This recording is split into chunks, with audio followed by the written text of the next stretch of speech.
जय सीताराम, भारत माता की जय। प्यारे देशवासियों, आज एक बहुत ही गंभीर विषय को लेकर हम YouTube के माध्यम से आपके पास आ रहे हैं। विषय यह है कि अभी हाल के दिनों में जो देश में अराजक तत्वों के द्वारा हिंसा फैलाई जा रही है, हिंदुओं को टारगेट किया जा रहा है। ये है सोची समझी एक साजिश है और हिंदुओं को ही टारगेट क्यों किया जा रहा है। इस बहुसंख्यक देश में हिंदू निशाना बनाया जा रहा है।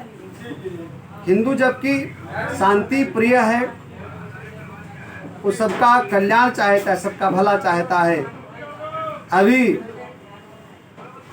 नूह में जो घटना घटित हुई उसमें निहत्थे उन लोगों के ऊपर आतताइयों के द्वारा आक्रमण किया गया और जैसे महाभारत में कौरवों ने चक्रव्यूह की रचना करके अभिमन्यु को वीरगति प्राप्त कराया था, ऐसे ही नूह के इस घटना में आतताइयों ने षड्यंत्र के द्वारा चारों तरफ से अस्त्र शस्त्र लेकर के और सोची समझी रणनीति के तहत इन राक्षसों ने मंदिर को निशाना बनाया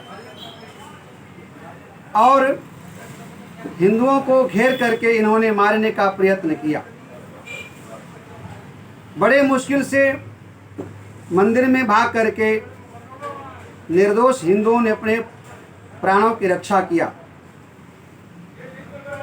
ये बड़ा गंभीर विषय है और ये आने वाले समय में भारत के लिए एक बहुत बड़ा खतरा है।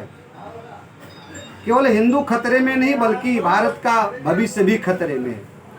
इस प्रकार से आए दिनों में कोई ना कोई घटनाएं आतताइयों के द्वारा फैला दी जाती है। अभी हाल के ही दिनों में दिल्ली जैसे राजधानी में नागौली क्षेत्र में इन आतताइयों के द्वारा तमाम प्रकार के उपद्रव देखने में आया, जिसमें तमाम प्रकार के लोगों को तमाम प्रकार की परेशानी का सामना करना पड़ा। और दिल्ली ही नहीं बल्कि देश के हर कोने में इन आतताइयों के द्वारा आए दिनों में बड़े बड़े षड्यंत्र के तहत इस प्रकार से घटनाएं घट रही हैं और सोची समझी ये रणनीति के तहत ये काम हो रहा है। तो सारा देश देख रहा है, पूरी दुनिया देख रही है। पूरी दुनिया की दृष्टि भारत के ऊपर है, लेकिन अफसोस है कि ऐसी आतंकी घटनाओं के ऊपर किसी वामपंथी विचारधारा के लोगों ने कोई विचार नहीं व्यक्त किया। हिंदू जल रहा है, हिंदू मर रहा है, हिंदू को टारगेट किया जा रहा है, उसके धर्म स्थलों को क्षति पहुंचाया जा रहा है, लेकिन किसी वामपंथी विचारधारा के लोगों ने इस पर कोई प्रतिक्रिया नहीं व्यक्त किया। मंदिर को निशाना बनाया गया, हमारे गुरुकुल को निशाना बनाया गया, जहां बालक वेद का पठन पाठन करते हैं। यही घटना किसी अन्य धर्मस्थल के साथ हुआ होता, किसी अन्य समुदाय के साथ हुआ होता, तो तमाम प्रकार वामपंथी विचारधारा के लोग आकर के अपने अपने राजनीतिक रोटियों को सेकने का काम करते। मुझे नहीं मालूम कि आने वाला समय क्या होगा, मुझे नहीं मालूम कि भारत का भविष्य कितना सुरक्षित है, कितना खतरे में है, मुझे नहीं मालूम भविष्य में क्या हो सकता है। लेकिन मैं निवेदन करूंगा सरकार से, मैं निवेदन करूंगा राज्य सरकारें हों या केंद्र की सरकार, मैं निवेदन करूंगा भारतवर्ष में ऐसा कोई एक कानून पास किया जाए, ऐसा कानून बने जिस कानून के तहत ये जो उपद्रवी लोग हैं, जो आतंकवादी प्रवृत्ति के लोग हैं, जो धर्म विशेष के लोगों को टारगेट करके उनके मठ मंदिरों को नुकसान पहुंचा रहे हैं, व्यक्ति विशेष को नुकसान पहुंचा रहे हैं, जान माल को खतरा पहुंचा रहे हैं, मैं सरकारों से निवेदन करना चाहूँगा ऐसे लोगों के लिए सख्त कानून बना करके और उनके समस्त संपत्ति का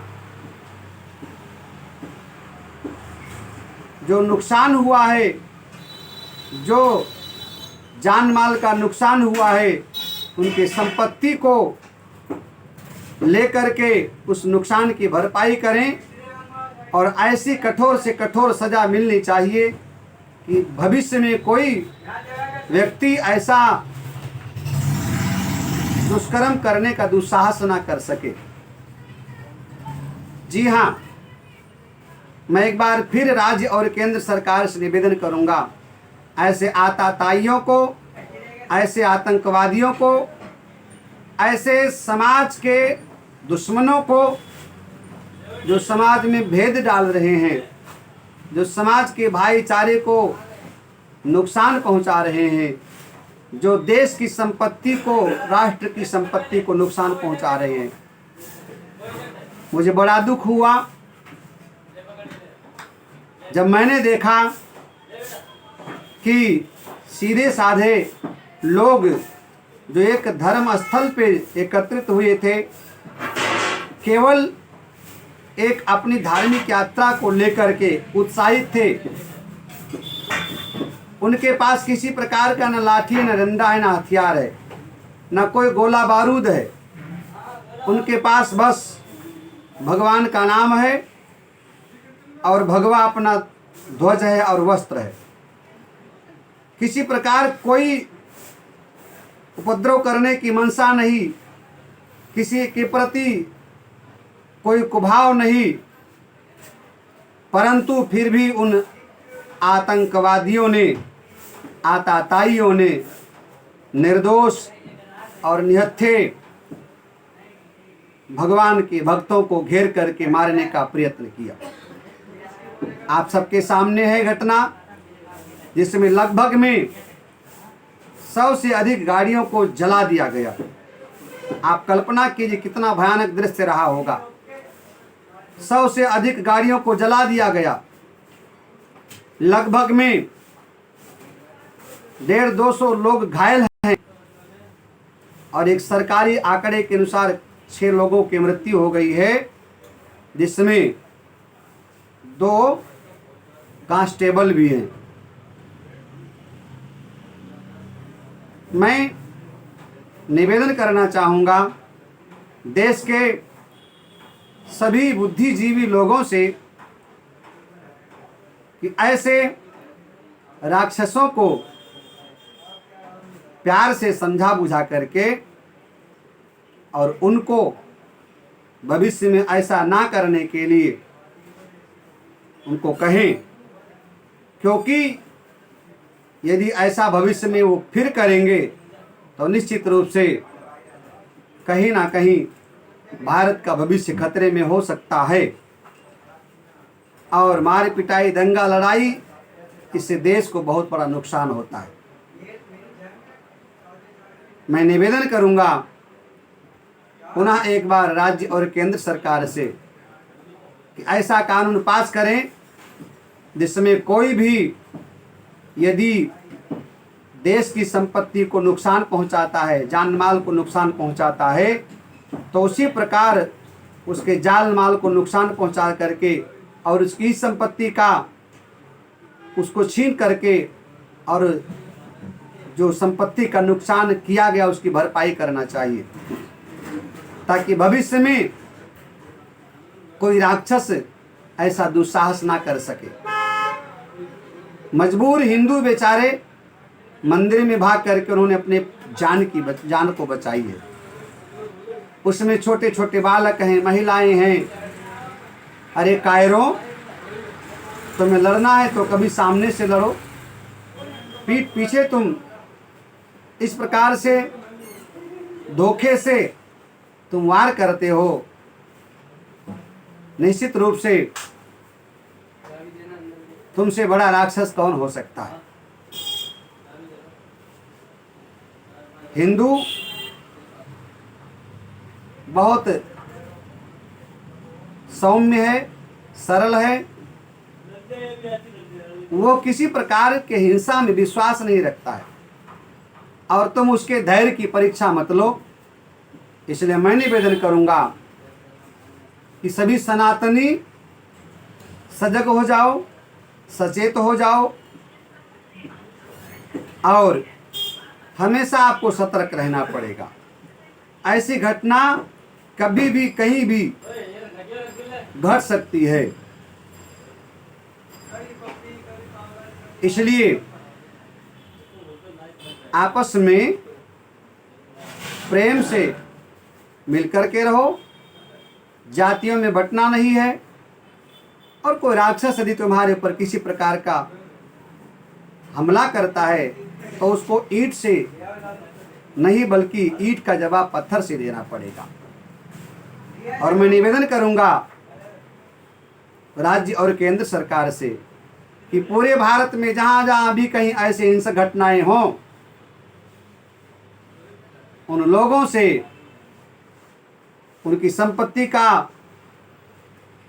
हरण करके और देश की संपत्ति में जो इन्होंने नुकसान पहुंचाया देश की संपत्ति को, उसकी भरपाई इनसे किया जाए। कृपया हमारा ये जो संदेशा है आप अपने सभी मित्रों तक भेजिए, जिससे कि अधिक से अधिक लोगों को इसकी जानकारी हो सके कि भारत में हो क्या रहा है, भारत का भविष्य कितना खतरे में है।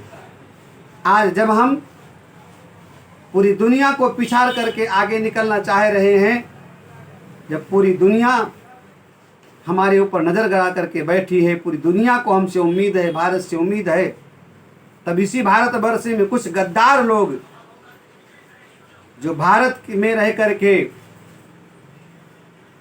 और भारत को नुकसान पहुंचाना चाहते हैं, ऐसे गद्दार लोग समाज में हिंसा फैला करके, नफरत फैला करके निश्चित रूप से भारत के भविष्य को खतरे में डाल रहे हैं।